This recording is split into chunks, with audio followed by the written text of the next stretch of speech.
In a world. Mate, hold up. We said we're done with the serious intros. Who said? Well, we did.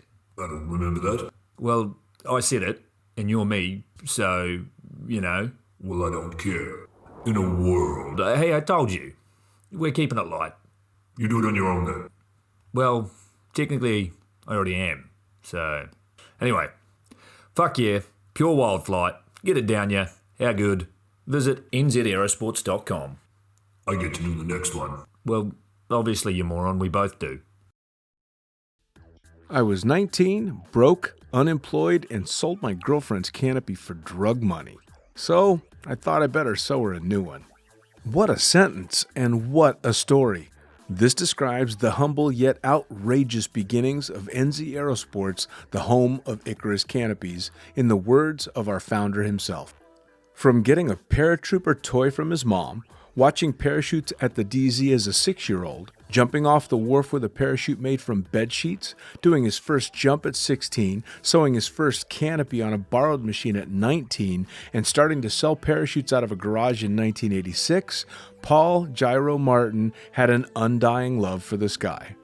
Our company started with one man with the wildest of spirits and a true blue sky dream, a renegade.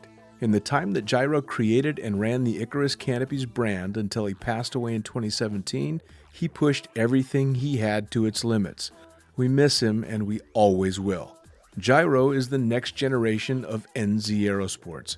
It honors our founder, of course, because it was the name we all knew him by, but Gyro the rebrand also marks the start of a new chapter, our next jump. Gyro is the space between sound and silence, art and science, chaos and calm. Gyro is a state of epic tranquility that transcends understanding. That moment, in the door, in free fall, mid-swoop, where nothing but the present exists. A perfect balance of euphoria and thrill. Gyro captures our passion for flying and our commitment to designing break-the-fucking-rules canopies that deliver pilots pure, wild flight. Coming straight from the cockpit, it's another episode of Lunatic Fringe with the fucking pilot.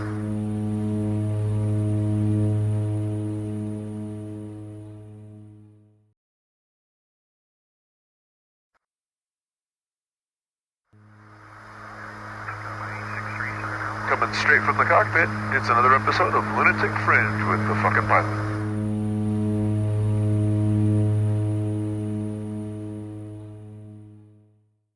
Ready, set, go.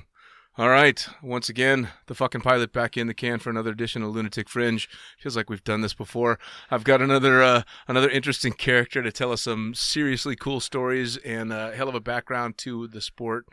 Tell me, who the fuck are you? What do you do? My name is Regan Tetlow. Ah, there's the voice. There it is. What is it your friend says? That whenever I say my name, that's a moneymaker. So he always says, "Hey, what's your name?" And I said, Regan Tetlow. And he goes, cha-ching. Damn, Skippy. He makes this noise. And there was a funny story with that, though. I did a job in Bahrain. And on the way out, we had to obviously present your passport. But then they make you say your name out. They ask what your name is. So you've got to repeat your name. And this thing with Tux was in my head. It was been going round and round. So the immigration guy says, and what's your name? I said, my name's Regan Tetlow. And under my breath, I went, cha-ching. He was looking at me like, why did he just do that? Anyway, that's too funny. Thanks for having me here, Dave. Yeah, absolutely. So, and I'll admit it right up front. So we've actually done a version of this before, Yes. which for one reason or another technically got fucked up. So you are back once again, sitting in a toilet with me, being a true gentleman, so that we can tell a whole bunch of cool stories again. Yeah. So let's jump right in and start from the beginning. You jump out of airplanes. I do. Long before you were the voice of skydiving. Yeah. In fact, something I realised this morning was I like to do little stats in my head and things. I've been a skydiver how do you say this? I've been a skydiver longer than I've been a non-skydiver. So I started jumping when I was 23. So I had 23 years of my life as a non-skydiver. And then I started jumping in 1990. So now I've been jumping for 29 years. Wow. So you've been a jumper longer than you were a non-jumper. Yeah. That's pretty damn cool. It is. It's a strange little one, isn't it? That's very cool, though. I'm not sure I want to do that math. I'm probably pretty close to that as well. When did you start? I did my first jump in 95, so I'm a little bit behind you. Right. Yeah. I started jumping when I was 27. I'm not quite 50 yet, so Right. I got a few years left to go, but I'm getting there. Close. So your first jump, you didn't start out the standard way. No, 1990, back in the UK, a place called Tilstock in Shropshire, about an hour south of where I'm from, Okay. Stalybridge in Manchester. It was called the Sport Parachute Centre at the time. My first instructor was Colin Fitzmaurice, great guy, still a great friend now. And static line rounds, Dean. Wow. Static line rounds. I think that AFF was probably just starting off in the UK.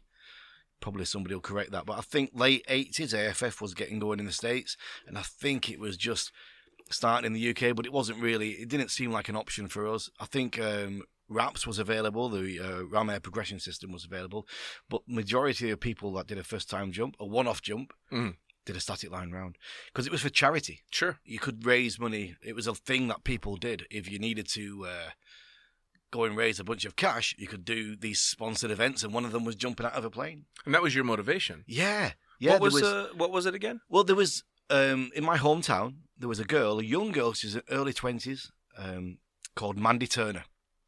And she had leukemia. And it was a big story because she was a young, good-looking girl, and all the town was local paper, and everybody was getting behind it and trying to raise funds for the local hospital to get a CAT scanner. Okay. So I was working in the pub full-time, and me and my friends were chatting away and said, let's go and do a parachute jump. Let's get some sponsorship forms and go and do that. So we did. We rang up the place. I can remember the number 100116. No, I can't remember it, but it was back in the day when you had to know phone numbers, right? You know? Yeah. So I got out of the yellow pages, and the reason I should know the number is because as I continued to jump, they did Wednesday afternoon skydiving as well. So I'd ring up at lunchtime on a Wednesday off the payphone in the pub. How's the weather? Are you jumping? Are you jumping? Are you jumping? Because it was an hour away, so I should know the number 9044 or something like that. So we got the forms. And we went and we trained. We did the first jump course out there at this place in Shropshire. Classroom. I was wearing, remember shell suits? Yeah. Oh, yeah. I was wearing this. It was kind of a lime green and yellow shell suit, I remember it correctly. And I turned up in my Ford Escort XR3i. Oh, there you go. Red, bright red, beautiful car. TRN 959X. Jeez, it's not a bad memory. Yeah. All right. So now it was you and a group that went out to do this first jump. It was me, Mark Davis, Kevin Law, and Alison Lowe. Never forget it. We did the training, and we were ready to go. It was too windy. So we had to go back the next day. This is UK, remember? Sure. This is not like in other places in the world where you turn up, you do your ground school, and you've qualified within 4 hours. Right. You know what I mean? We turned up. It was too windy. We went back the next day. It was too windy. So we went back the next week. Do you know how long it took? 5 weeks. Fucking hell. That's a long, to have that building up for that long, because once you've decided you're going to do it, there's this just build up. And I don't know about you, but I was pissed scared when it became real. I'm like, oh shit, I've done it. And I've told everybody I'm going to do it. Yeah. So 5 weeks, fucking hell. To be honest, Dean, just keep going back there. It became this kind of social thing to do. The actual thoughts of jumping out of a plane kind of slipped out of our minds. Well, for me, it did anyway. It kind of, we were just getting up early on a weekend morning, driving down to this beautiful place in the country, down in the leafy trees, out in the countryside, all these weird and wonderful people of all different age groups and backgrounds were all there. And it was a great big stimulus because I was working in a pub environment, all the same people all the time. So to see all these wacky, weird, and wonderful kind of fringe of society people with skydivers are. Sure. Got used to that. And kind of the thought that we were going to jump out of a plane was slipping out of my mind a little bit until that moment. Well, I bet. When we got there one day and there was no wind and there was no rain and the sun was out. And I heard on the tannoy, and lift 5 will be Kevin Law, Alison Lowe, Mark Davis, Regan Tetlow. And I just stopped and went cold. I was like, and I didn't know what to do, so I just went and hid in the bathroom. I just went and hid in the closet, locked the door, and sat there on the toilet thinking, what are we going to do? well, it'll get windy, or this is not going to happen. Surely this is not going to happen. Right. The next thing you know, we're in these, we're climbing into these blue overalls, these boiler suits. We're putting on these boots, lacing these boots up. Somebody passes me this rig that I put on, this big blue rig. I don't know, the front mount reserve, and then the helmet. And we sat on the flight line, holding the static line, waiting to get onto the plane. Jesus. And they had this derelict old Ford Transit van with crates in the back, which took us down to the end of the runway, about 300 yards away. And we got into this van, and this guy who was driving the van, he had like 2 teeth. And he was like one of these bald people with lots of hair. You know, those type of bald people with lots of hair, one of them. Yeah. And I thought, this is just kind of crazy. And then we got to the plane, and it had a milk crate for a seat inside. Obviously, no door. Juliet Victor, it was. I think it was Golf Alpha Tango Juliet Victor. Piper Cherokee 6. I've seen that aircraft recently. It's now owned by James Swallow. He uses it for transporting himself. Climbed into that, and off we went down this old World War II runway, bouncing around, bouncing up, bouncing down again, up, and then down, and then up, and up, and up. And we started to climb. And after about 20 minutes, we were at 300 feet, and then it was carried on and on and on. And then I remember now just being in the plane, and as it was banking, like looking out at this big gaping door, this gap of a piece of plane missing out into the sky, and just trying to comprehend what I was seeing. Sure. This kind of 3D image of like the world that you've not used to see before, with no kind of window or television screen, just this gap. And we're just going round and round. And I can't remember, I might have been first. And it kind of got me I had to shuffle my arse up to the edge of the door. And the exit was to have your feet outside. Sure. And be on the ledge. Yep. Left hand back, right hand forward, head up, looking in at the instructor. And this guy, we drilled it time and time again. After 5 weeks, you drilled it and drilled it and drilled it. And the plane's going like, and he's staring at me all intense. It's, and he goes, go!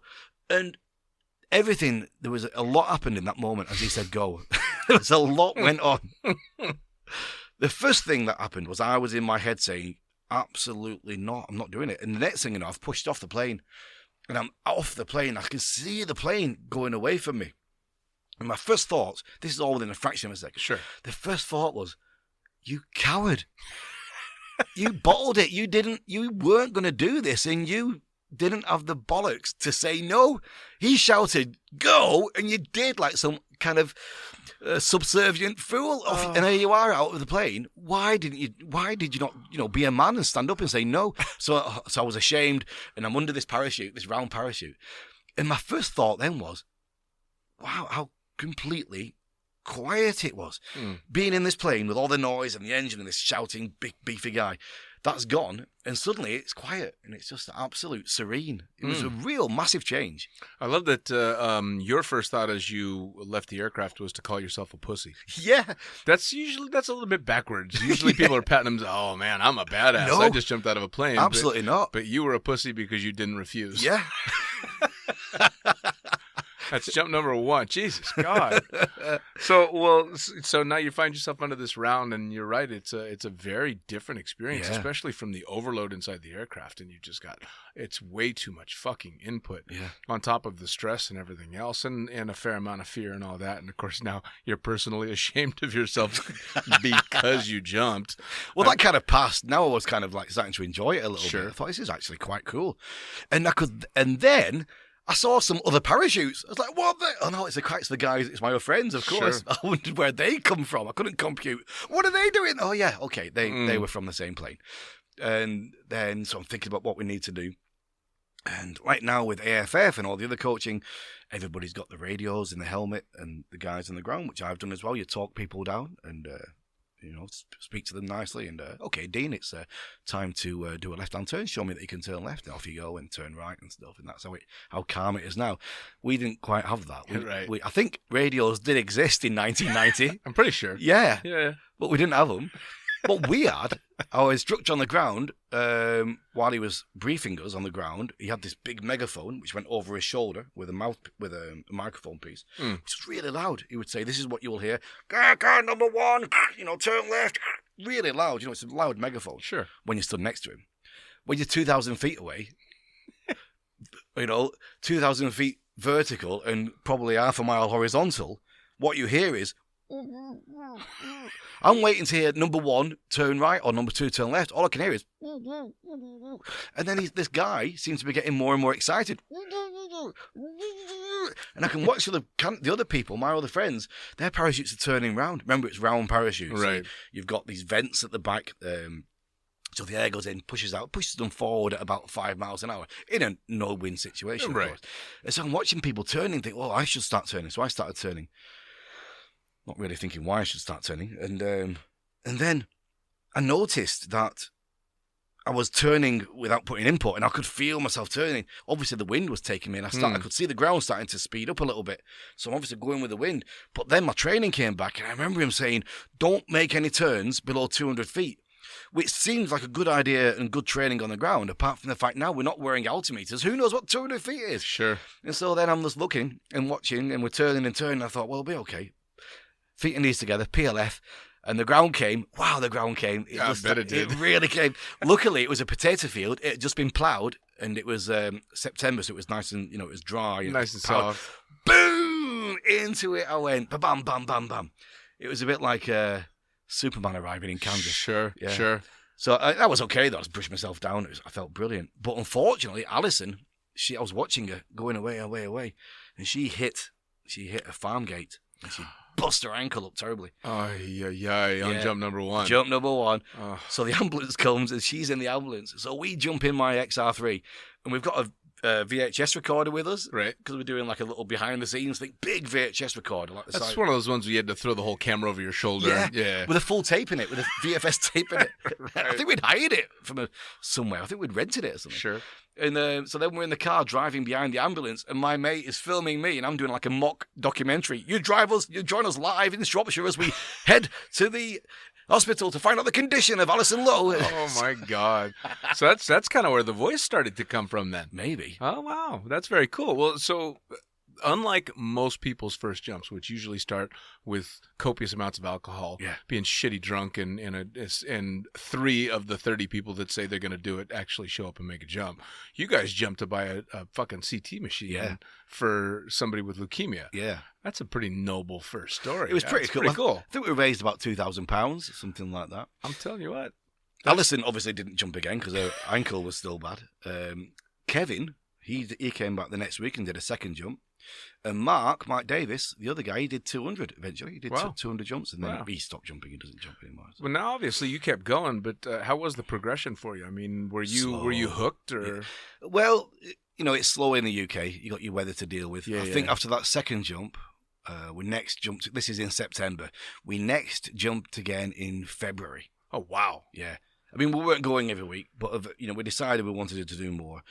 Went down, got retrained just after Christmas, and eventually we jumped in February. Man, that was cold. That's a lot of time for that fear to build back up. Yeah. My second jump was dramatically scarier than my first one. For because sure. I think somewhere in the back of my mind, I just kept saying to myself, but you fucking survived it. Why are you doing this again? Yeah. Fear for me was a big part of skydiving to start out with, and took me a long time to overcome. And I was actually a pretty active jumper from the beginning. So, wow, that's a big gap. Yeah. Oh, fear for me as well. And I found out since that it's been very big for a lot of people. But I didn't know that. I was new to this.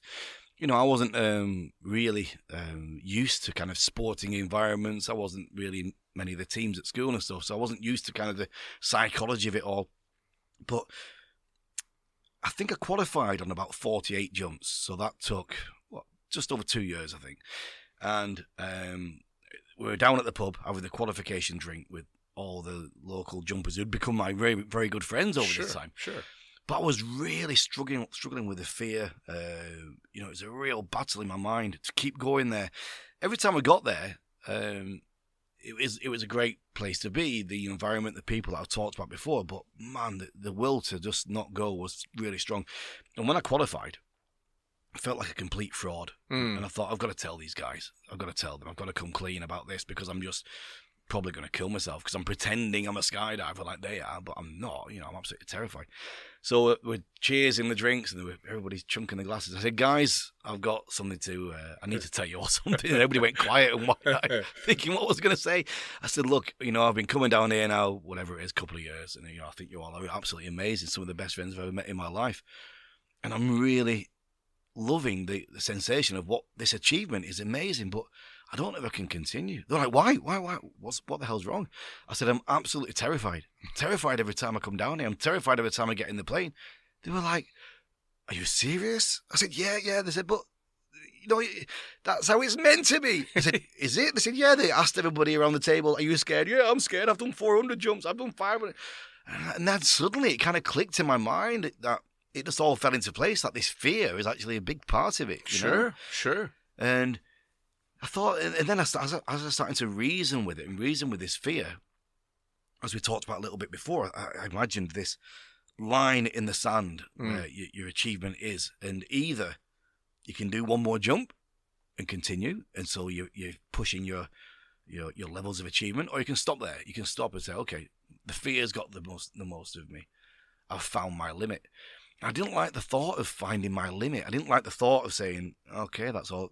That's as far as I can go. Sure. Yeah. No, well, it's to let that big if, whatever it may be, it wins. You know, it is the one that dictated you're going to continue or not continue. It was the same thing for me. I told you before, I had a spot on the freeway where if I turned around on my way to the drop zone before that spot, I could go home head held high. Yeah. But if I passed that spot, damn it, I had to go make at least one jump. And it was really weird. And it was the same thing. For years and years, I felt like a fraud. Yeah. Like, all right, I jump out of airplanes, but I'm not a skydiver because these guys are. He's a skydiver. I mean, that smile looks sincere, and mine is totally fake because I'm shitting my pants right now.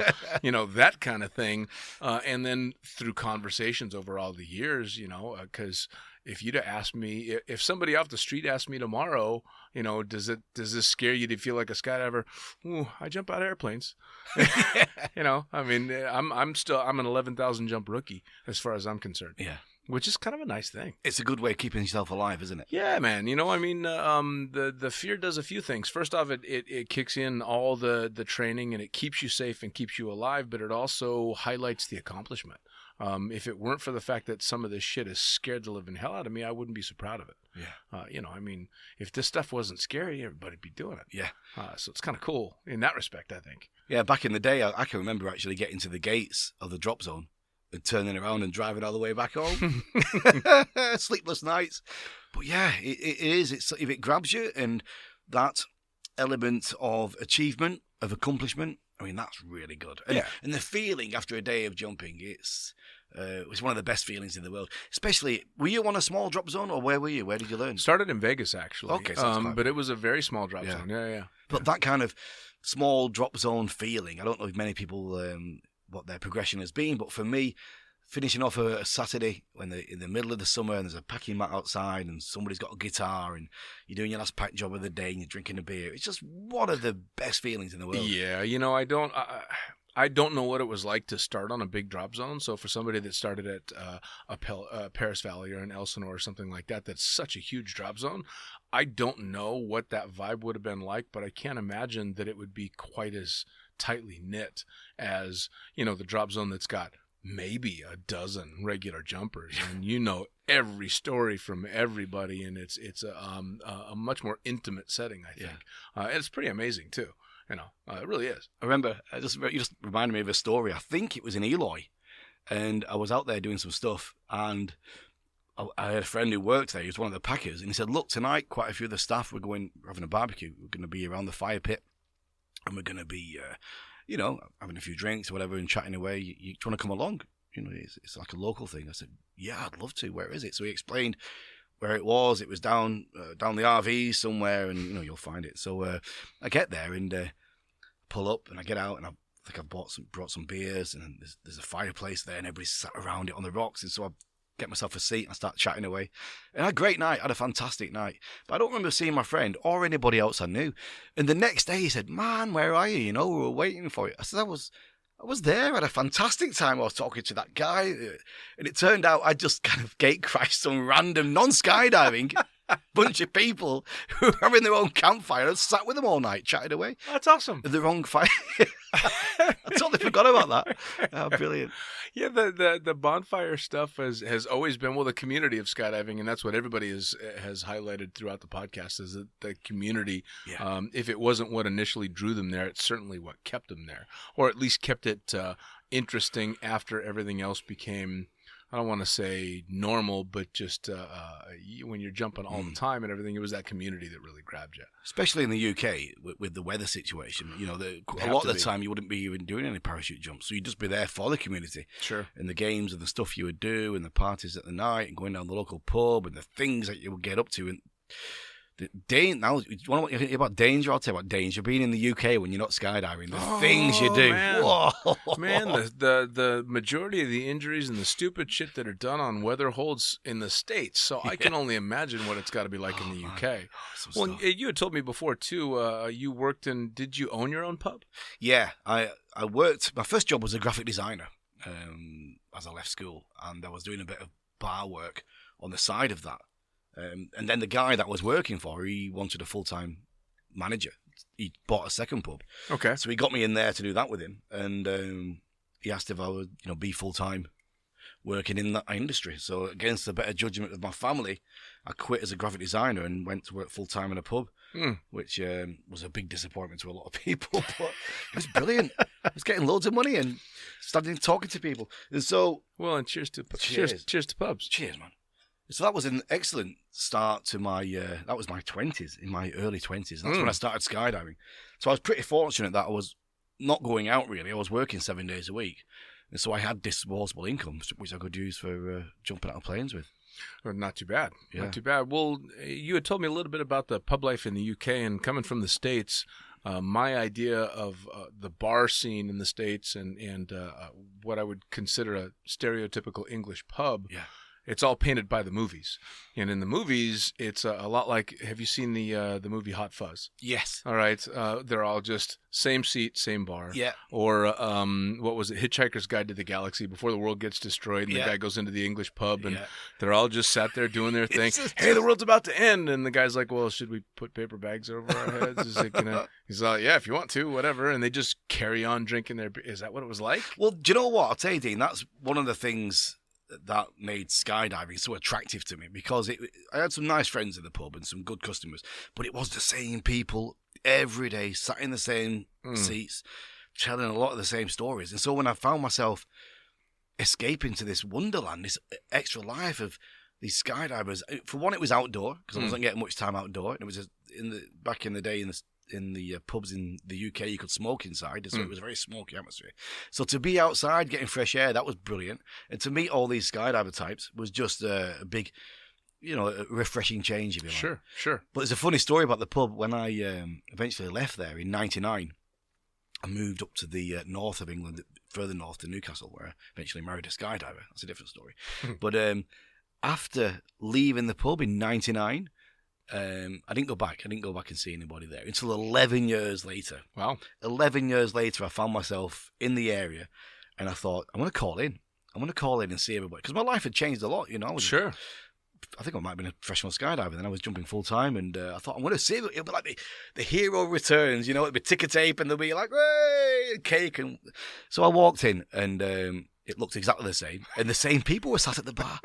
But they all had their back to me, so they couldn't see me. So I thought, here we go. So this one guy called John, he always wore a dark blue suit, silver hair, quite a straight back, and he liked to drink. Oh man, he liked to drink, but he was always sat in the same place.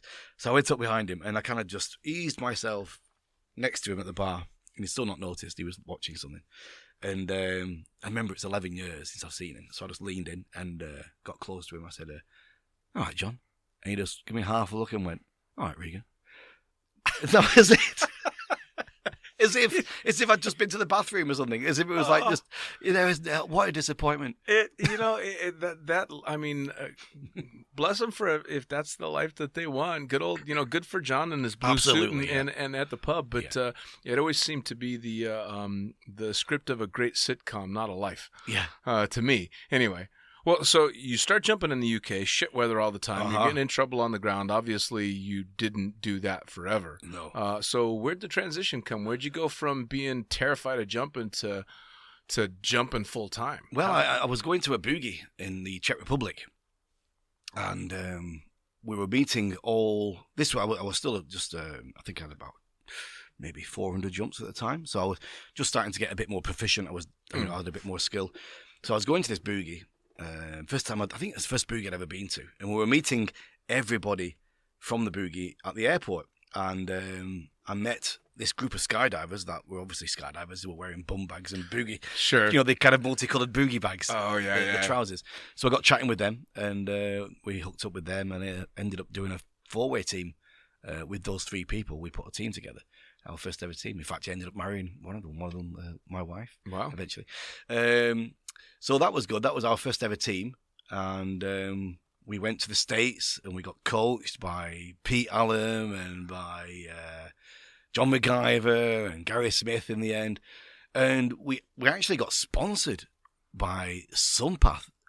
This is a good story. While we were there, we weren't a professional team. We weren't a top level team. We were just what was called an intermediate team back in the day. Sure.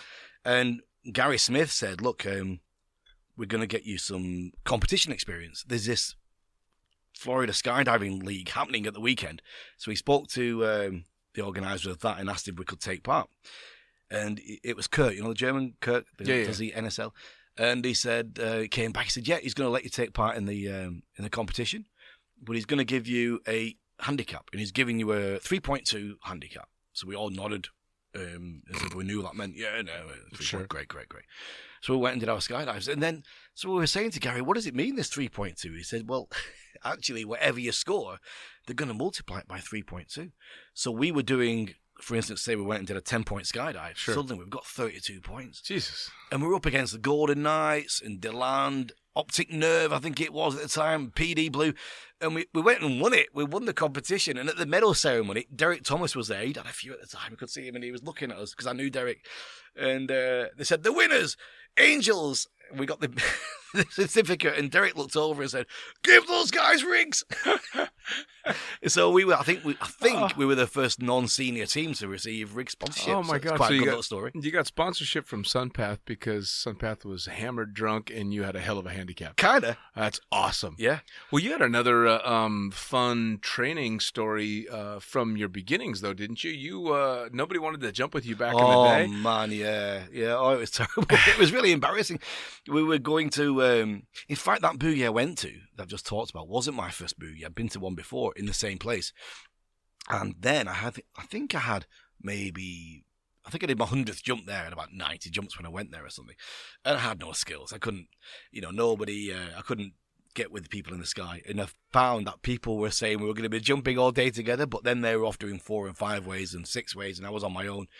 And I thought, this is crap. Is this how it's going to be? How am I going to get to a stage where I can skydive with other people?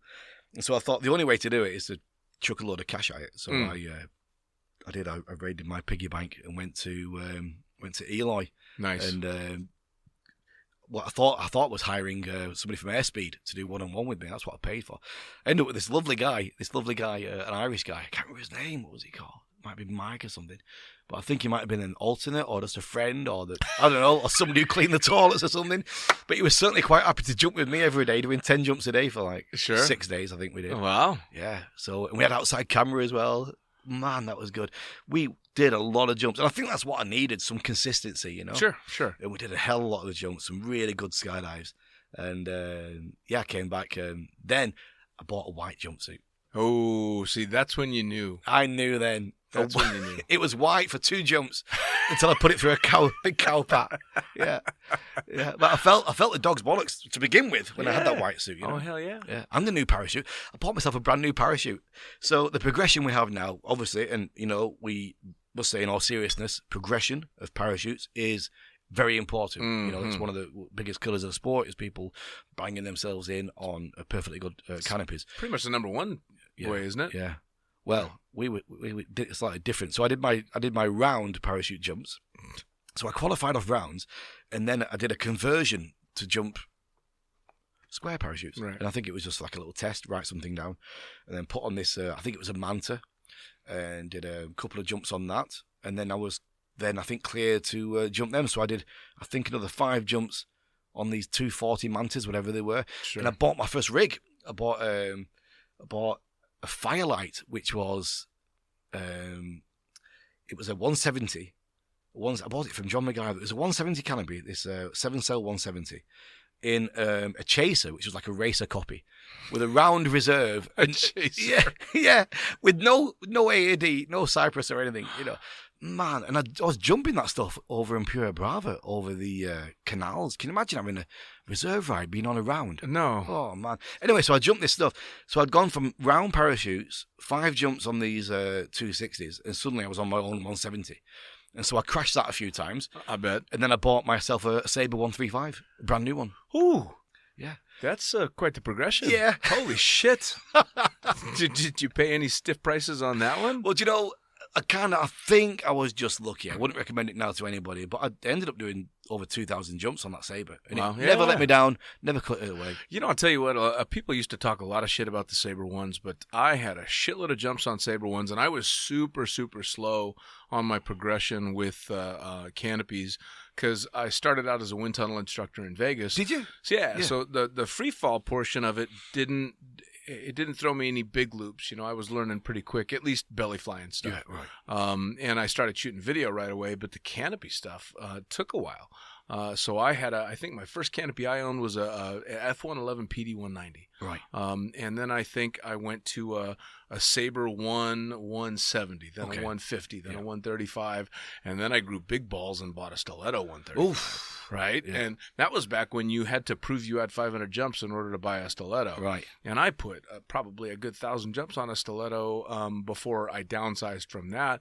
And by the time I finally ended up on a Velocity, I had thousands of jumps. I took it really, really slow when it came to canopies. But I was also coming up in the time when people were frapping in left and right. This is when they were still toggle whipping stilettos and people were pounding into the ground. And if you read the fatality reports in skydiving, everybody was dying under a perfectly good canopy. Did you see that video on Facebook today? Some guy in Brazil, an off landing.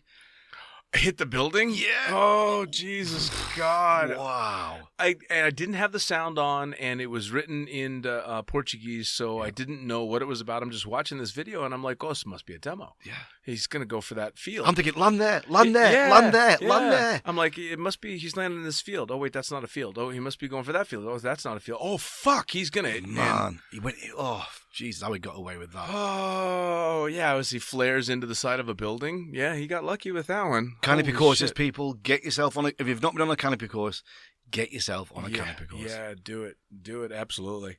So jumping, you fall in love with jumping. How about instructing? Yeah, well, the jumping was, I got my rating for free fall instruction for giving people their what we called FS1 back in the day, the formation skydiving thing in the UK, FS coach. But I went into the 4-way. That's what we were doing. We were doing a team for, I think we had a team for about 5 years. In fact, I'm a current reigning national 8-way champion. No shit. This is a good story.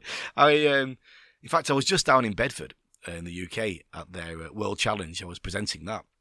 I was chatting to one of the lads from one of the northwest place called Cark, one of the drop zones in the UK, and he was saying, "All right, champ, how's it going?" And I was like, "Wait, what do you mean, champ? What you on?" He said, "Yeah, we're me and you and the rest of the guys. We're Scottish national 8-way champions."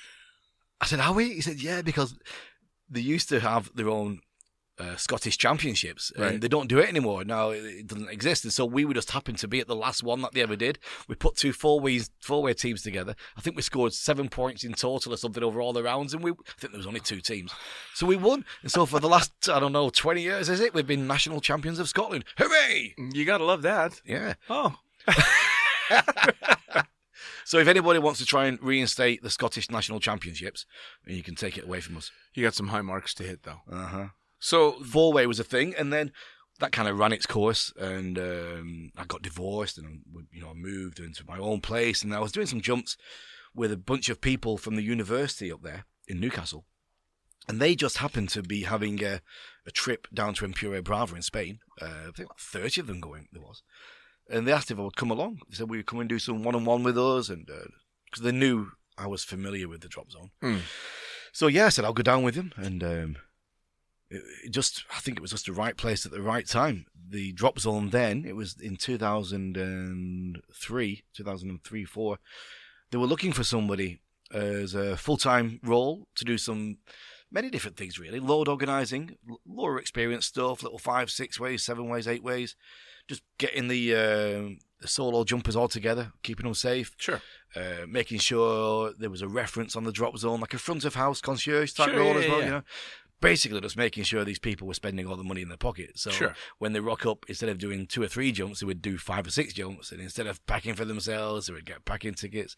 And they offered me that job. Wow. They offered me the job there. And I said, I don't know, because I was mid-30s. I think I was 34 at the time. And I'd just started a new job in recruitment in Newcastle, where I was living. And I'd just got my own apartment. It was a whole new life.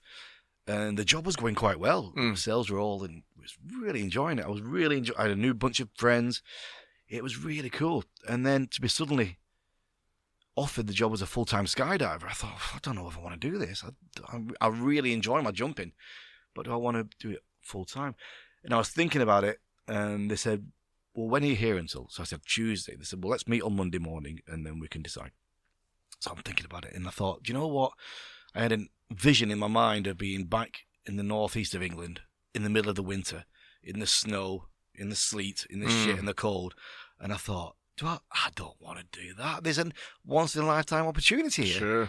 And so we went and sat in the meeting, and I'd already decided I was going to take it. But so they talked about what they wanted, when they wanted me to start, and we shook hands, and I agreed on the deal. In fact, the deal was I walked to the door and we'd not discussed salary. I have no idea what I was going to get paid. And I said, I'm sorry, we forgot to talk about the money. What are you going to pay me? And one of the owners, Ivan, looked at me with a wink. He said, not a lot. And I went, yeah, okay. And I suddenly thought, it doesn't matter, actually, does it? You know, it's going to be, I'm living in Spain. I'll be jumping out of planes. I'm sure it'll be enough to cover my rent and food. What more do I need to know? And what an epiphany that was. That was a kind of realization. I'd been chasing the money a little bit before that. And I suddenly realized, this is what life is. This is what I'm going to be doing. Sure. Well, I would have been terrified. I would have had a flash of me sitting in a blue suit at a bar in the same place for 20 fucking years. That would be you. Yeah, you know, it was the same thing with me, although I never really... You were a stripper, weren't you? Yeah, I was a stripper. Yeah, I don't think I really ever had a line on a normal job. Yeah. I faked it a couple of times, but no. I tried the real world as an adult for a little while, tried flying for an airline for a bit. But after 2.5, 3 years of that, I went, well, this is for the fucking birds. I don't understand. And I'm sure you're the same way. I do not understand spending 75% of your time miserable so that 25% of the time you might be happy. Yeah. That doesn't make any sense to me. And there's a lot of people lost in that. And you know, I don't think it's out of laziness. I don't think it's out of lack of imagination. It's just so difficult when when you're in that kind of situation to break out of it. I think I've been very fortunate to find myself, first of all, as a skydiver, to break out of my hometown and to discover new places and to be offered, that chance of going working there in the drop zone for 10 years I was there as well. And then eventually to give that up and to retire from that and to go freelance, another big milestone of a move, another big scary move. Sure, but I'll tell you what, the fact that you did it the first time was probably what allowed it to happen the second time. It makes it easy. Yeah, you're like, well, all right, fuck it. I made this enormous leap one time around and survived it, and it wasn't so bad. And even if it got bad, I handled it. And so it makes that next step a little bit easier, and so on and so on. Well, the first one, I suppose, was quitting the pub, because that was quite a it was a good business. It was bringing in good business, and so to decide to leave that and go and move up to the northeast of England to get married and to start a new life, that was quite a big decision. Sure. To leave behind a big income. So I did that, and then to go and live in Spain and be a full-time skydiver, that was a big move as well. But it was that's where the presenting started, really, because I was already DJing. I was already using a microphone. I used to do my own. Fucking Englishman is a DJ. They've all been a DJ, haven't they? Every single one of them. What is it? What? It's just a great way of picking up chicks. It's got to be. I mean, don't get me wrong. I used to promote raves way back in the day in San Francisco. So when the rave scene hit the United States, it was well after it had, gotten started in the UK. Yeah. You guys were already well into all that stuff. But, every Englishman I've ever met has been a fucking DJ at some point. When I was doing it, this was before the rave scene. This is when we used to play records and use a microphone and say, "Ladies and gentlemen, Jackson 5 coming up next tonight." That was that kind of thing. Awesome. And I honed my my technique of presenting on that. We used to do a Sunday night disco in the pub.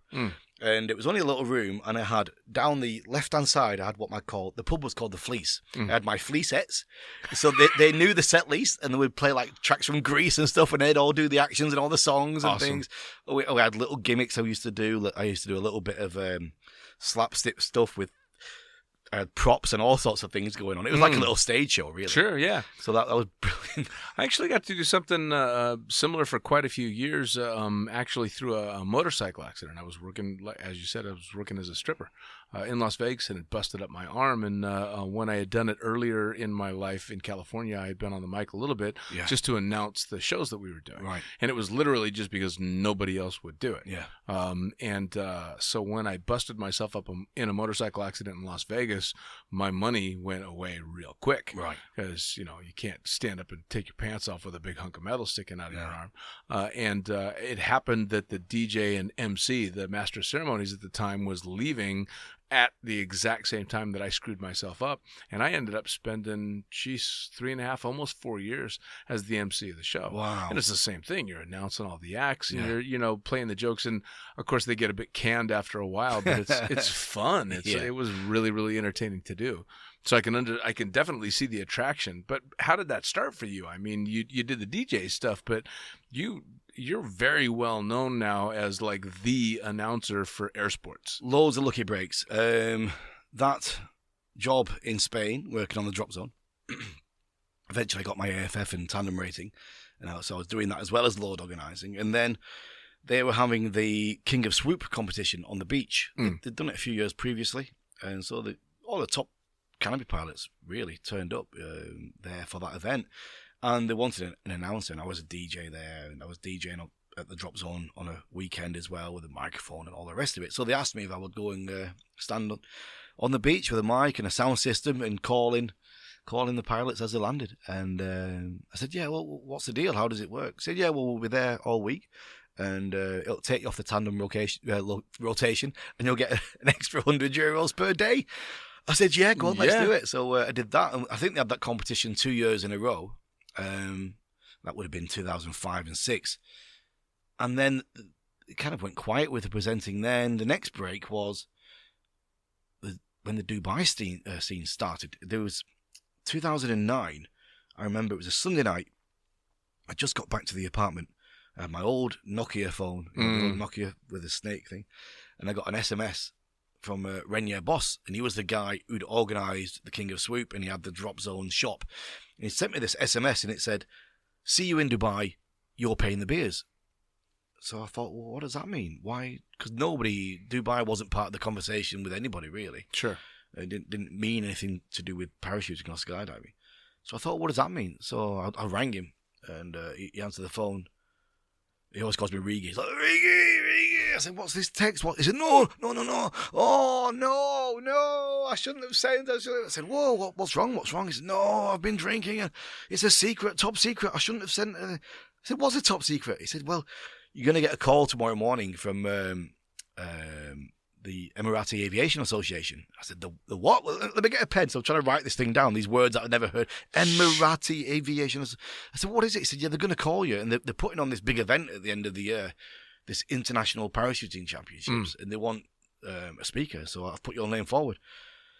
So I wrote everything. I thought, okay, whatever. It sounds, I don't know, it's some kind of either a wind up or it's a kind of a thought somebody's had. It's not going to come to anything. But sure enough, the next day I got this call. He said, is this Regan Tetlow? We want you to come to Dubai in November.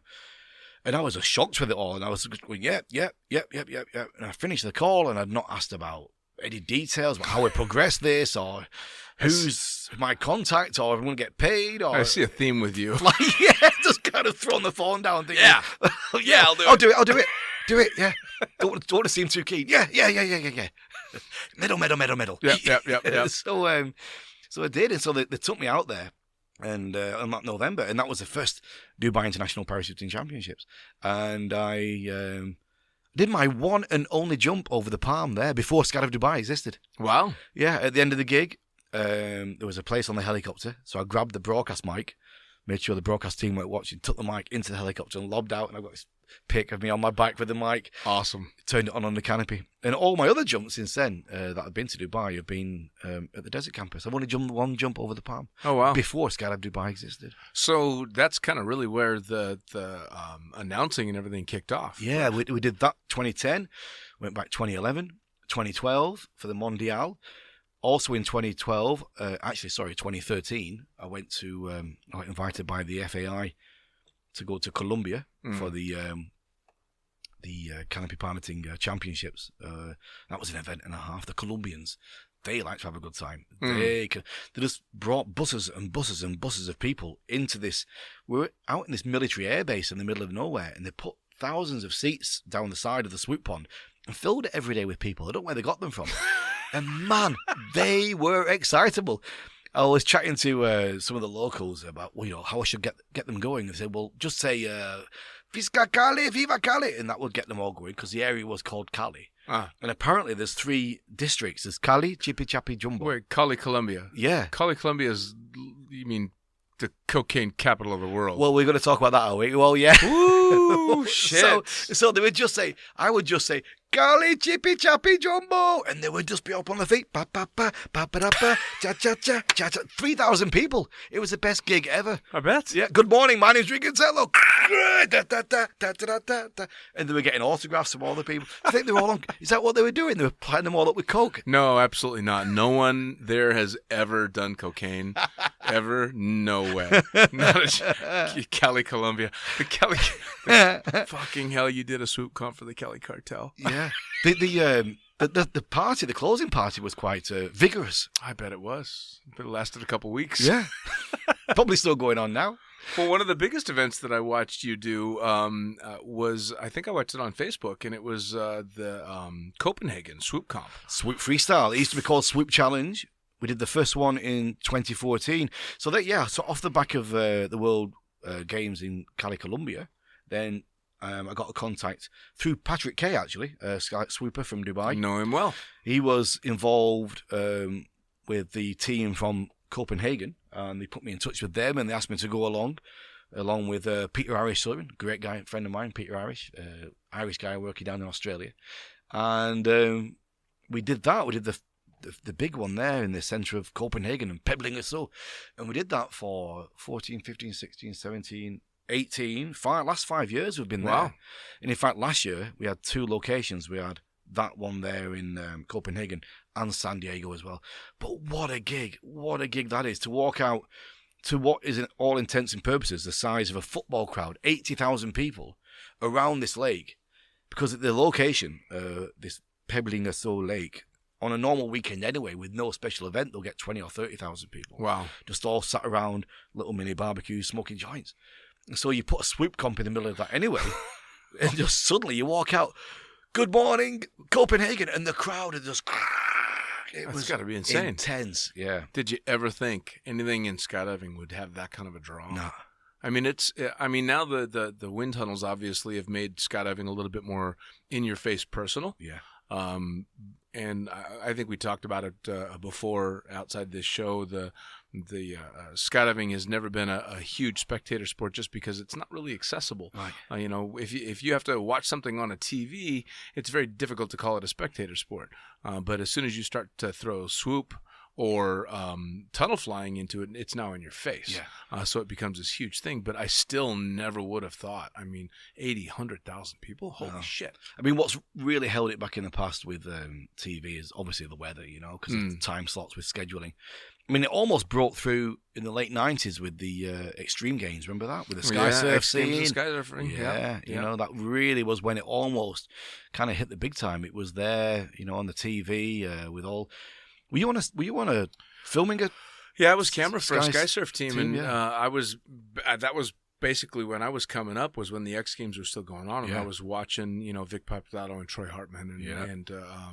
I was watching all of these people and just, absolutely amazed at what was going on. But because I was in skydiving, I at least understood it a little bit.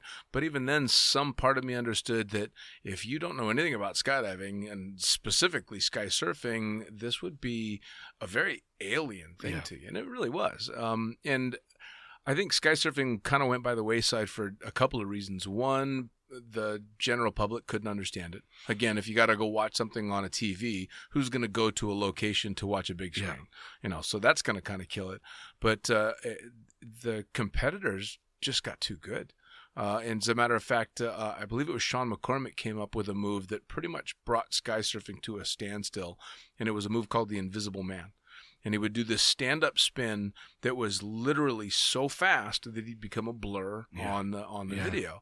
The downside to being able to do a move like that is, of course, to get into the spin, you have to bring in everything nice and tight. To get out of the spin, you've got to extend everything. But he was spinning so fast that when he would let his arms go out, he'd blow out every blood vessel in his arms and almost have a difficult time pulling. So the solution to that was to duct tape his arms like as a pressure suit, just like a fighter jet pilot. So when you hit that level where in order to survive a round, you've got to duct tape your arms, I think people just kind of tapped out and went, yeah, I think we're good. I think accessibility as well. It was about the time that skateboarding, like Tony Hawk's, was really kicking off. Yep. If you want to, a young kid wants to emulate that, they can go to Walmart and buy a board. If you want to be a sky surfer, there's a whole different process to go through to get there. So. Yeah. You can go out and buy a $150 skateboard, or you can look at $150, a day as a minimum, and that's not without gear. Yeah. And I think we were quite fortunate as well with the swoop freestyle and the tunnel events too, that they all kind of came together at roughly the same time as the whole live stream culture we've got now with Facebook Live and with YouTube Live as well. So now we can broadcast anywhere in the world to anybody at a fraction of the cost of bringing on a TV production. So that's what's really made a big difference. Absolutely. As well, well, but a lot of it's still got to go into. I mean, the production value of the Copenhagen gig was spectacular. I mean, the figures. I mean, I was privy to the budget, and it's like a lot of money to try and develop and bring on that sponsorship. Good luck to the guys, and hats off to them, to George and Michael, who have been instigators in the swoop freestyle over the last 5 years. How they've brought that level of investment, and to keep the team going like they have. It's been absolutely I bet. miracle story. I bet. They were just apparently they were walking. They were both naval officers, and they were walking down the lake one evening. And I think they just started jumping. They had maybe 40 or 50 jumps. Correct me if I'm wrong. And they're just walking down the lake thinking, this would be a good place for a parachute competition. Isn't it funny that it's usually the greatest ideas come from people who just don't know they shouldn't be able to do it? Yeah. Yeah. And if you're in Copenhagen and you've got copious amounts of, shall we say, altered entertainment. Stimulant. Is that it? Yeah. No, you can come up with some good ideas. I mean, all the best ideas have had to have come from people who just didn't know they couldn't do that. Yeah. No, you can't do that. Because people take no for an answer way too easily. I think a lot of times we have ideas about something and then it just goes, and it's the people that actually take it to the next level and keep pushing. That's when dreams come true. Especially in the sport. I mean, guys like Patrick Digardon with sky surfing and wingsuiting. I mean, who would have thought?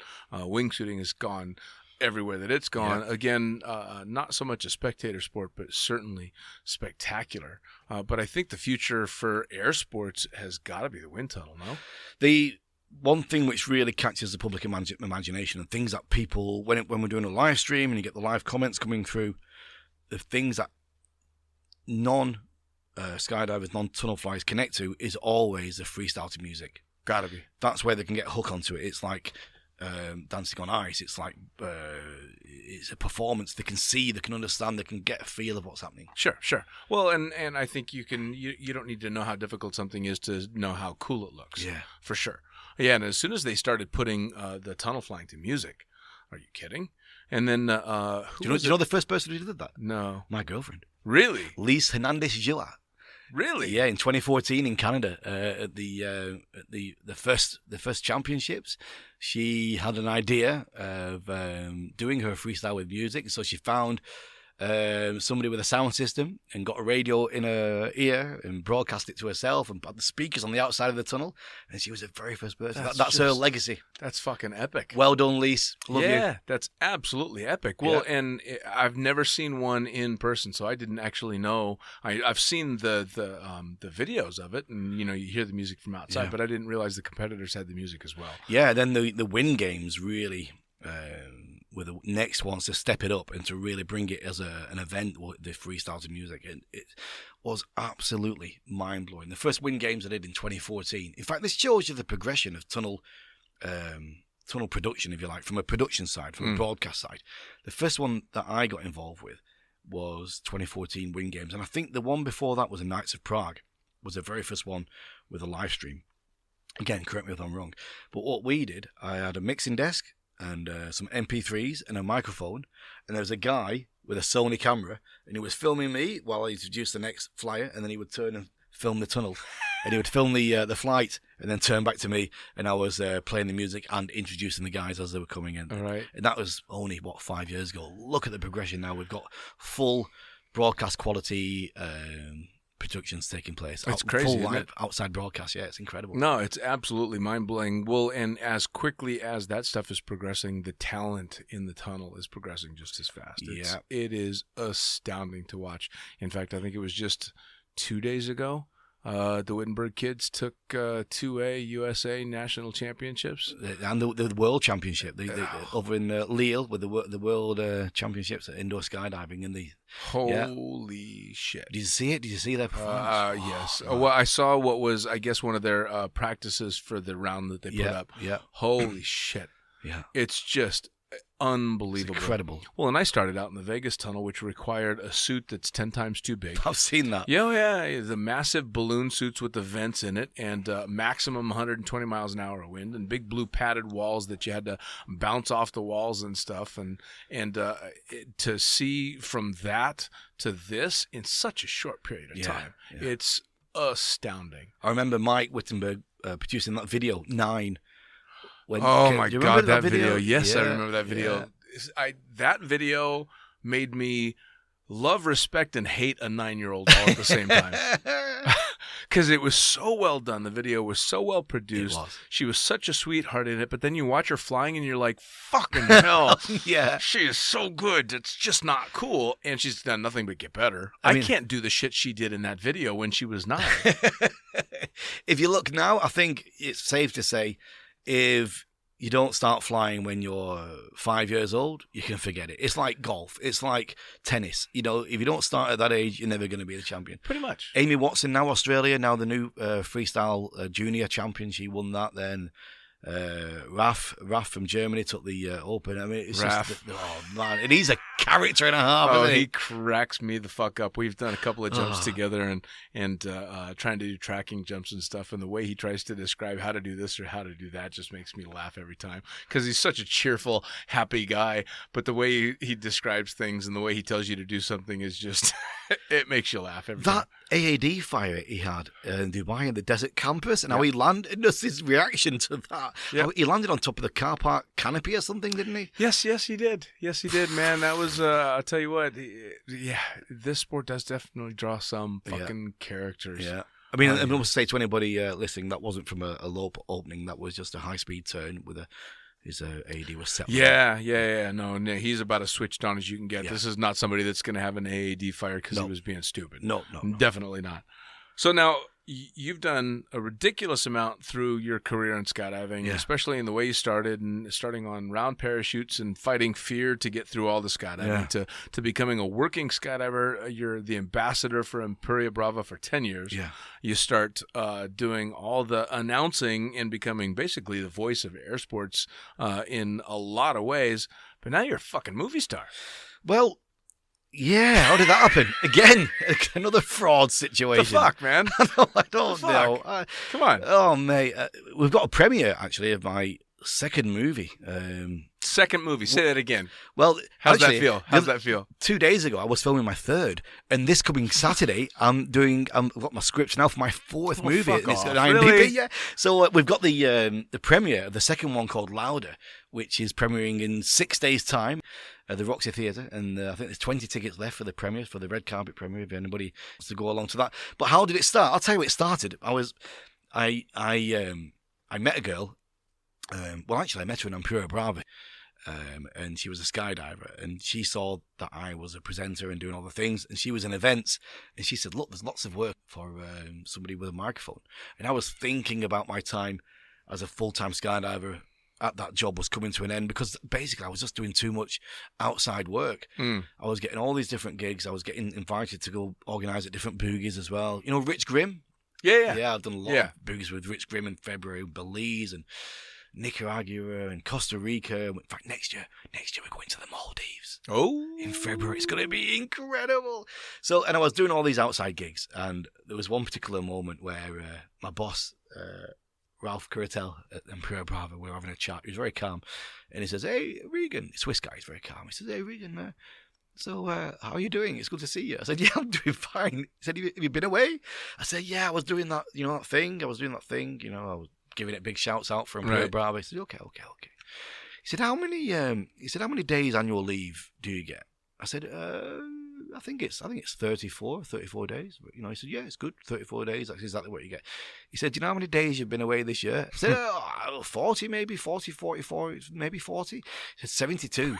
72 days you've not been here. I said, oh, yeah, but we had the World Games, and we had that, and then there was that big event, and then the Mondial, we had that in Dubai, and then that other thing. I said, but I'm always wearing the gear, I've got my Skydive Emporia Brava t-shirt with the Regan Tetlow on it, and I'm always... He says, yeah, but come on, mate. He says, come on. You can't be going around the world doing all this and getting a full-time salary from us as well, can you really? All right. I said, well, probably not. He said, so have a think, whatever you want to do, but if you're going to stay with us, you need to come back a little bit. And if you want to do your own thing, by all means, best of luck. And so this coincided with meeting a friend from Dubai, and I said, you know what, I'm going to do it. There's life again. Life is too short not to. Yeah. Another occasion for breaking, the mold, which was a big move because I was getting towards my late 40s. I had a job for life, really. I could have moved on to ground control and just stayed there, cushy salary, pension, living by the sea. Now let's give that up. Let's cut away and go and try and be a freelance presenter and a freelance load organizer. So I did that. So I moved to Dubai at the end of 2014. And a bit of advice somebody gave me was, whatever you do when you get to Dubai, be flexible, man. If somebody says, can you do this, can you do that, just do it, because you got to get the money. And don't say, oh, no, I'm a presenter of this, or I only do that. Do whatever you can. The answer is yes. The answer is always yes. And then again, another text message, one Wednesday night, getting towards midnight, I got a WhatsApp from this agent that I'd done a couple of jobs for, a couple of presenting jobs. And she said, can you act? And I was like, nah. I thought, yes. Just typed yes. Shit, what am I doing? She was right, I'm sending you the scripts, and now, oh my God, what is it? What is it? She said, it's a stage show we're doing on Friday. This is Wednesday night at midnight. On Friday afternoon, we're in front of like 200 kids, and it's a performance of Prince Charming. And it's like oh my God, so this script came, and there was lots of pages, with lots of dialogue. And I'm thinking, so I text her back and just say, look, I'm sorry, I'm wasting your time.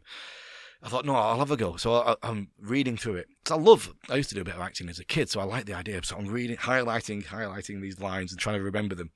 And I was up most of the night because we had to meet the next day at Thursday at 7 p.m. We had to meet with the other actors, the other cast. I've got to meet them and do this thing. And so I'm up most of the night, and I've got about 3/4 of the script in my head. I can't get it all in, and I'm thinking, what am I going to do? What am I going to do? I've got today, and I'm trying to learn it. I didn't get it all down. So I thought, right, here's the plan. I'm going to turn up. I'm going to meet them all, but I'm going to have to come clean. I'm going to have to say to them as they arrive, I'm going to put my hands up and say, guys, look, I hope I'm not an actor, right? And I've got this script, and I've got about 75% of the way into it. And, if you want me to walk away now, I will. I'm really sorry for wasting your time. I thought I'd just try and, blag my way through it, and I apologise. So I got there first, and I opened the door of this rehearsal room, and it's pitch black, and I put the lights on, And I get a chair and put it in the centre, and I'm trying for the last few minutes to look through the script. Oh, may I, the daughter, the king, the queen, blah, blah, blah. And I heard cars pull up outside. I thought, here we go, this is it. This is going to be a really embarrassing moment in my life. They're going to laugh, And the door opened, and these 3 women walked in, all laughing and joking with each other. And I stood up quick and ran over, and I said, oh, hi, I'm Regan. I said, oh, you must be the guy doing Prince Charming. I said, yeah, I am. I said, look, something I need to tell you. I said, it's not a mix-up, it's my fault, but I've got about 75% of the script down. And I said, what? What do you mean? I said, yeah. I said, no, you've looked in the script. You've opened the script. I said, yeah. They said, bloody hell, I've not even looked at mine yet. I felt I haven't even got it. Where can I look at yours? I was like, what? They said, yeah. I said, right, you've not looked at the script yet? No. They said, we're not even bleeding actors. I work in a shop, and she works. She doesn't do anything. Her husband works. And so we've been roped in to do this. I said, oh, right. I said, well, I'm not an actor either. I'm sure we'll have a good time. And so we started running it. And they were like, oh, my God, you're good at this. So we did it. We did the show. We went on stage. I think we did 4 shows. I've got the pictures as well in this blonde wig doing this show. And I think we had a few drinks before the last show. Went a little bit off script. It went a bit wild. But that whet my appetite for it. And then the same woman, after the strength of that, she said, look, have you ever done skin work before? Skin work? So I said, again, I went, yeah. Wonder what the hell that means. No idea what that means. Skin work. So I know what I know what I think that means. I'm from fucking California. Yeah. Have a guess.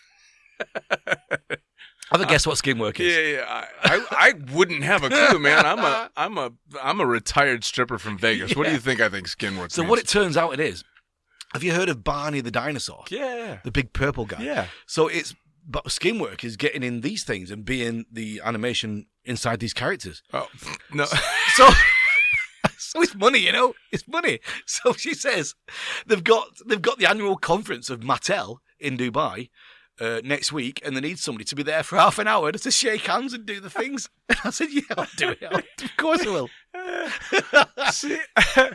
See, here's the fucked up mentality that I've got, because you said skin work and then you put me on the wrong path. And then you said Barney, but have you ever heard of, what is it? They call them furries. Have you heard of this? No.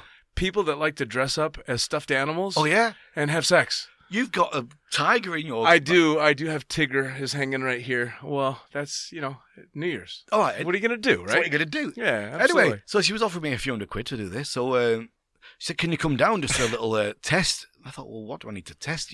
Anyway, but I turn up and I'm a little bit claustrophobic. I'm not very good with closed in spaces. Right. This room we're in now is quite small, but it's okay.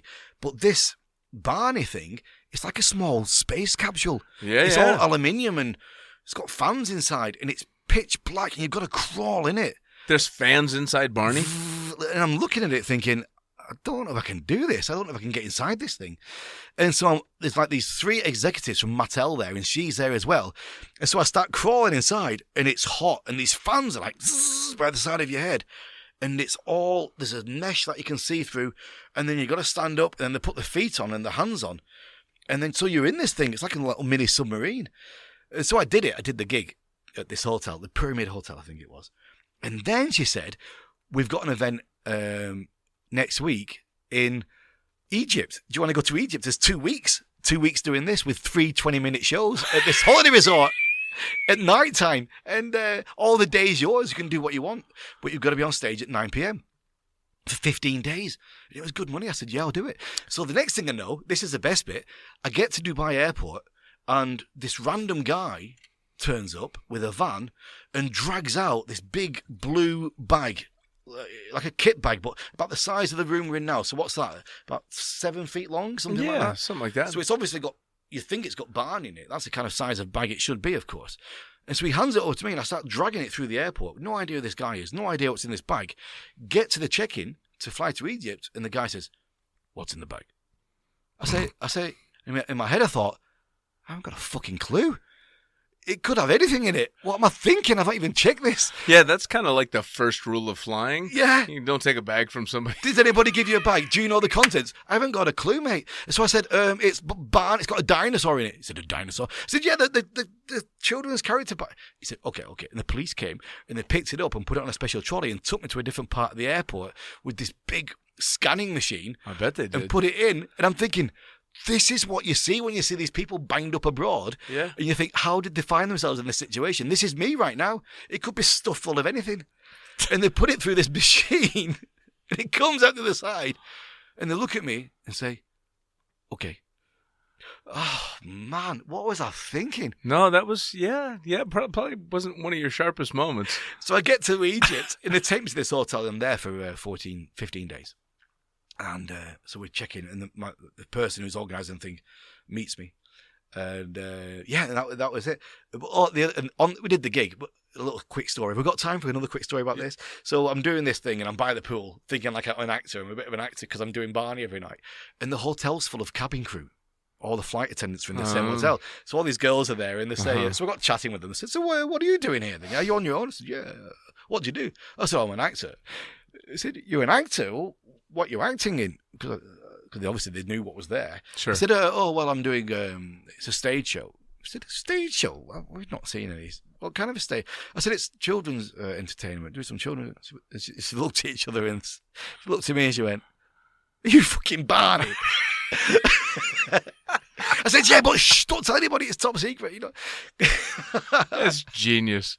That's genius. And then on the way out at the airport, we'll get back to the airport, and I'm leaving, and there's a massive queue to get in the airport, and this guy runs up to me, local guy.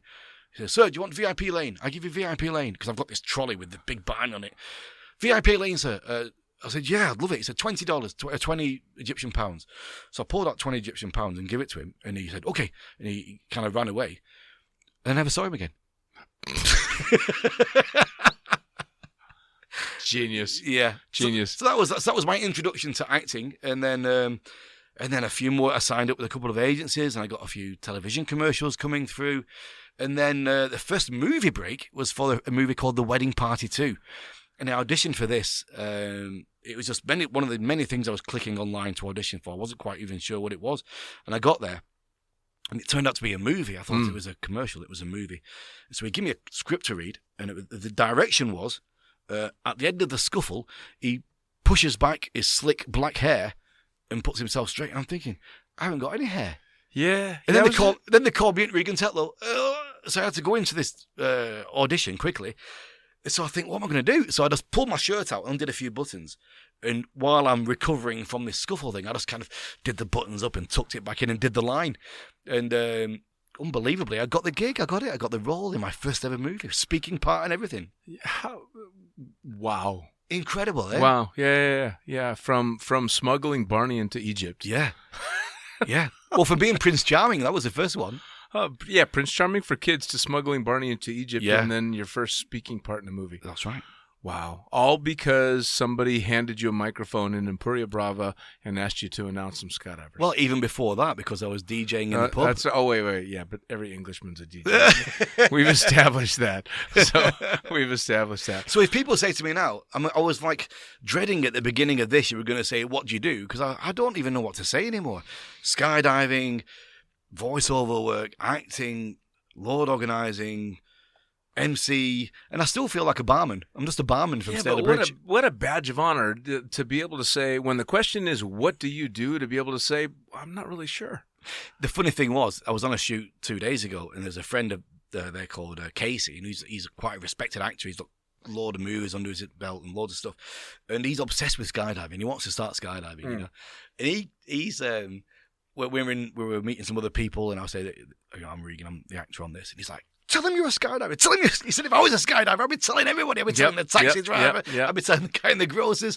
But you don't, do you? You don't. No, you really don't. Well, what's the old joke is, if you want to know who the pilot in the room is, don't worry, he'll tell you. Yeah. That kind of thing. But Yeah. I never ran around telling people that I was a skydiver or anything like that. It just never really crossed your mind. And it's funny because I've had the opportunity in my time in the sport to meet a number of actors and a number of very high-end actors, and even work with a few real of them. ones. Real ones. Yeah, just the big names, and I've never been. I've always been really surprised at how in awe of what we do. Right. Some of them are. Yeah. And then I had the really lucky break to work with and work as a pilot for Tom Cruise for one of the Mission Impossible movies. he had been doing a whole bunch of stuff with military aircraft. And, of course, when you're flying military aircraft, they've got a very set way that they've got to do things. Yeah. And so he's expecting that kind of stuff. But I'm a jump pilot. So they get into my plane. And, of course, in the back of my mind, I'm like, all right, fucking Maverick's in the back of my plane. Yeah.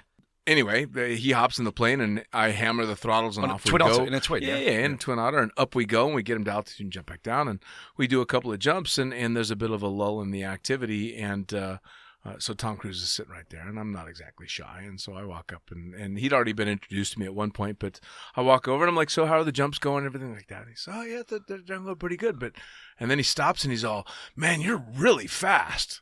He knew you're the pilot, eh? Yeah. And I'm like, what's that? He's all, you're really fast, man. We were just there, and we were gone, and up and down, and blah, blah, blah. And so he says a couple of really cool things, and then his attention goes. Because he's a pilot as well, isn't he? Yeah, absolutely. And he does all his own jumps and everything.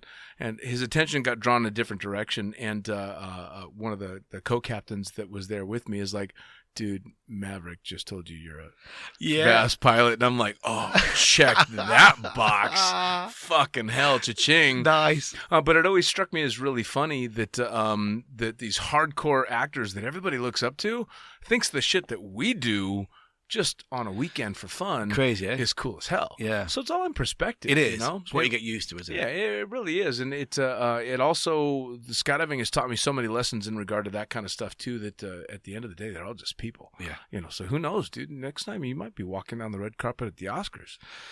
Well, you never know, man. Well, you don't. I mean, but to me, that doesn't mean anything anyway. And I don't even... Oh, I'm going to use the hell out of it if I have fucking an Oscar winner sitting in my toilet. Believe me, everybody's going to know about it. But yeah, I understand what you mean. You know what I mean? There's no... That's not... it's like jumping out of a plane, going skydiving. Having a day jumping out of a plane is still, out of nearly 30 years, one of the best things I can do in my life. You know, it absolutely is. It's hard to have a good day of jumping to feel pissed off in the evening. You know, it's and I tried to explain it to a bunch of people that haven't jumped. It's really the only way I've ever had of living in the moment, which is, you know, people talk about that all that phrase is thrown around all over the place, but they don't understand until they've been there. Yeah. Skydiving is very much a living in the moment kind of thing, and it just turns the volume down on all the bullshit. Yeah. So you're right, man. And for me, it's 24 years. After 24 years, you go out and make a couple of good jumps. Yeah. Traffic doesn't bother you so much anymore. And I think the good thing as well about skydiving, I'm sure about a lot of sports which get you out there in the environment, it doesn't matter how many you've done or how long you've been doing it. That same feeling comes, doesn't it? You know, when you first start jumping to when you've been doing it for as many, many years as you and I have, it's that sensation of having a day where you've really achieved, you've really been out there and done something, you know, which fills your soul. Absolutely. Well, and it very, very much does. And I don't think I ever drive away from a drop zone when I've had a couple of jumps, not just, you know, that weight's taken off a little bit and you've had a little bit of fun and you've aired it out. And for just a few minutes, whatever bullshit during the day wasn't bothering you anymore. And it's been it's been the reason, along with the community, that's kept me in the sport forever, you know, and why I don't think I'll ever not be a skydiver for sure. It's just too fulfilling. Somebody asked me once in an interview situation about what was the best jump, which jump do I remember the most, and I really thought about it. It was for it was for one of the mags. It was for James, for his website, and he was asking what was the best jump. And I was trying to think about all the different jumps and which one stood out, and you know, and it's hard. And I remember thinking, you know, it's not about the actual jumps themselves. I've done like the Blue Hole jump, which is absolutely amazing. I've done that twice in Alaska as well, and all these other things. Well, it's not the jump itself, it's the people. It always comes back to the people. When you have your best memories of a best day jumping, was that they were there, or we did that, and we had a great dinner afterwards or something. Or absolutely, it's always been about the people. Oh yeah, no. Looking back, I mean, I can't tell you when I had a badass hop and pop. I mean, I have great hop and pops. I love doing hop and pops and go out and just fly in my parachute. But the jumps that stick out in my mind and the memories that stick out in my mind in skydiving are the people, period. It's the experiences with somebody else. It's the memories that you've built with somebody else. And it's that band of brothers, you know, foxhole mentality as well. Yeah. We do some stupid shit. Oh, we do. I mean, I don't care what you say. Skydiving is safe. in a very dangerous way, or it's very dangerous in a very safe way. However you want to look at it. What we do is a bit on the risky side, and you have bonds because of it, and it draws certain people into it that are just amazing. I've hurt myself on at skydiving events by not skydiving, by being the presenter. There was once this was one of the most embarrassing things that ever happened to me. The production crew had all these segways. You know the segways that you stand on and you you lean. Dangerous. Yeah, you lean to make them go. And I was doing my stuff down by the Swoop Palm, and the kind of production headquarters was up where the packing area used to be, the packing room, the packing hall. So if you know, it's quite a bit of a walk from up there at the offices down to the Swoop Pond. But they had these segways, and it was one of the big events. It might have been the World Games, actually. It might have been the World Air Games in 2015. So there was a lot of people there. It was late afternoon. There might have been a few thousand people. I had the microphone, and I was entertaining the crowd in between elements. So there was other stuff going on, like classic accuracy and all that kind of stuff. So I'm on the mic telling people, and I think I got this thing going saying, ladies and gentlemen, I need to get back to the Swoop Pond for the next round of accuracy, which takes place in the next 15 minutes. I'll see you there. And I decided to carry on with the crowd because we had a good atmosphere going and saying, hey, do you think I should take the Segway there? And everybody's going, yeah. No, do you really think I should? Yeah. They were cheering, getting them all going, go, yeah, go, go, go. So I got in this Segway and I've got the mic in one hand. I'm trying to control this thing. And no, I've road segways all over the place. They're easy. There's nothing to it. Right. You just lean forward and off it goes. And it's one of these off-road ones with the big tyres. Sure. It's grass which goes down to the Swoop Pond. I'm on the grass and I'm going forward and everybody's going, yay, yay, faster, faster. And so if you lean forward, you go faster. And the crowd are going crazy. I'm into the mic and I thought, right, I'm going to really lean into it. Go as fast as I can. And I just leant all the way forward and just slid off the front. And the thing slid from underneath me, kicked me on the back of my legs and flipped up in the air. And and it was wet and I'm in the mud in a suit with mud on my face. And all the crowd just went quiet. It wasn't even a massive, if they would have given a massive cheer, it would have been like sacrifice for the entertainment value. They just all went quiet. I'm just there on my own in the mud. Oh, on man. A Segway. Off the Segway. Oh, well, you know what the worst story about a Segway is? Did you ever hear about the guy that designed Segways? No. He fucking died on one. You're joking? No. He rode the damn thing off of a cliff into the ocean and drowned. Wow. I am not even kidding you. Straight over the cliff? Right off the cliff. He obviously didn't... What? How did that happen? I have no idea, but I know for a fact it's true. I've researched it. He got on his Segway. He accidentally went off a cliff into the ocean and fucking drowned. No way. So you're lucky you just fell over in a suit. Yeah. Oh, man. Oh, man. Well, so what comes next for the voice? Well, I've got branching out into many other air sports, of course. I'm doing a lot for the FAI. I've been doing the canopy piloting and the wind tunnel stuff. I broke into the sailplane activity, the gliders. They have their Grand Prix. So I've done a couple of them, which is really that's pretty intense stuff because it's all like 3D on screen. The biggest one I'm doing at the moment, well, actually there's two. So the drone racing is really taking off, if you pardon the pun. That's becoming quite a big thing. They're getting a kind of an international Grand Prix of that going. But the other one that I'm doing is balloon racing, commentating on balloon racing. Gas balloon racing. All right. That's what I thought. Right. When I got the call, do you want to commentate on the balloon race? I thought, what's this? Like a children's event or something? Right. Like, it's gas balloon race. It's the oldest air sport in the world. It's over 100 years old. It's called the Gordon Bennett. That's because the people in the first race are still in the fucking air. They're still going. They're still going. So it's helium. It's helium, and the balloon. So there's two types of balloons. You've got your hot air balloons, right? Which we all know. We've probably all jumped out of hot air balloons. But then you've got helium gas-filled balloons, and the way the race works, they fill it up with this incredibly dangerous gas, and then they're weighed down with sandbags. They've got sandbags all around them, and then by releasing sand, off they go. And the idea of the race, it's a long distance as far as it can go. And with atmospheric pressure and all the rest of it, the gas does leak and evaporate eventually. And so it's a challenge between how much gas you've got in and how much sand you've got left to see how far they can go. And when you're watching them with the sand, it's not like chucking out bags at a time. It's like a little spoon. It's like a few grains for an extra bit of lift here, because you might get 1 mile an hour wind from the west here and then another 2 feet up. There could be another wind going another direction. Wow. And they've got to go. And they wanted me there for a week. I thought, I'm going to commentate for a week on this. On the marks, get set, go. But the whole experience is incredible. It starts off with this very prestigious parade of all the balloon pilots at sunset. And so they've got the gas in, and so they're very buoyant. And so me and you can lift up the basket and just walk it forward with the crew inside. Oh, wow. You put it on this podium with spotlights over it, with live TV and commentating on this. And then the national anthem of that country starts, and then the crew let go, and off they go. And they've got the GoPros and stuff, and they're chucking out confetti and shiny things, and the band's playing. It's really pretty emotional. It's like Phileas Fogg. It's like Around the World in 80 Days. And so all these, I think last year there was 30 teams off they go. And, you know, they have meteorology teams. They have it's like NASA headquarters, all the screens and the meteorology. And so they're tracking them overnight. And so that we go back the next day and we look at how they're tracking and where they've got to, and we speak to the meteorologist and find out what the plans are for today. Well, they could carry on that track. Like 6 of them have broke off going that way. Another 5 have gone this way to the west. There's winds coming from the west there with a system which could take them out towards. We took off from Switzerland. They could go out towards the UK or up towards Russia. There's this one. For the last 2 years, they've headed towards this corridor between Belarus and Kaliningrad. Belarus on the north, Kaliningrad on the south, and there's this 30-mile corridor to get through. And the airspace of these Kaliningrad and Belarus is closed.